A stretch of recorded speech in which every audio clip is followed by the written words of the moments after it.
Hello dear students, welcome to our botany class. So in today's botany class, we are going to discuss one of the new chapter and new topic, that is about enzymes.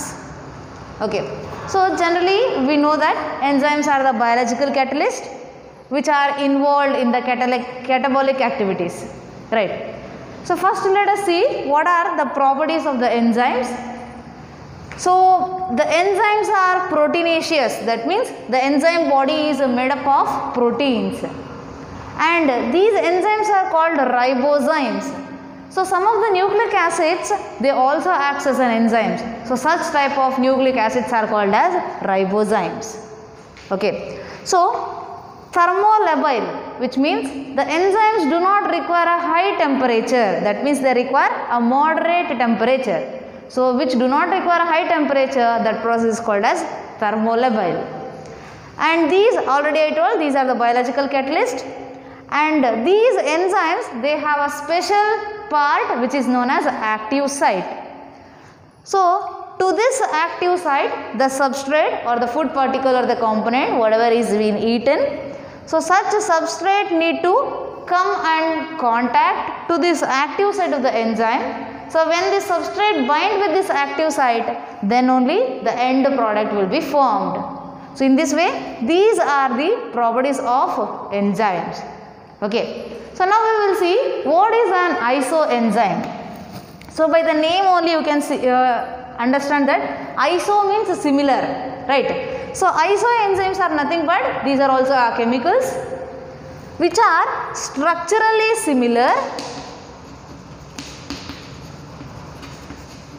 structurally same, but functionally they are different. Functionally they are not similar. Okay, so such type of enzymes are called isoenzymes. Fine. So now coming to what is turnover number. So the turnover number is nothing but generally each enzyme or a single enzyme, it has a capacity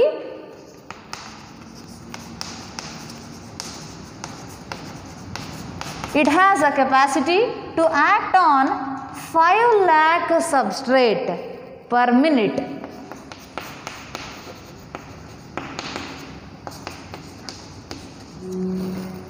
So when this enzyme, it has a capacity to act on 5 lakh substrate, that process is called as turnover number. But all the enzymes whichever are there, they are not acting on all these 5 lakh substrate. Fine. So only few enzymes will be acting. So in that, which enzyme is acting on more number of substrate, then such type of enzyme is called fastest acting enzyme.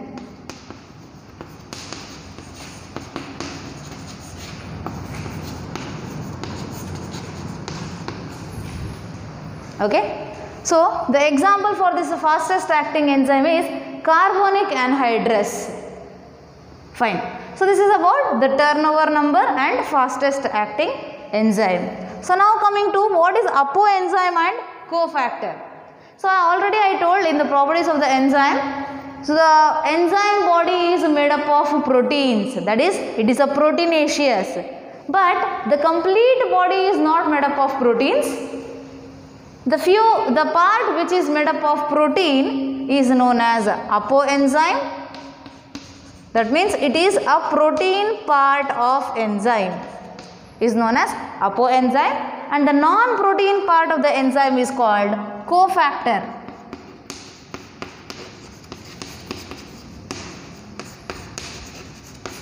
So the non-protein part is called as cofactor.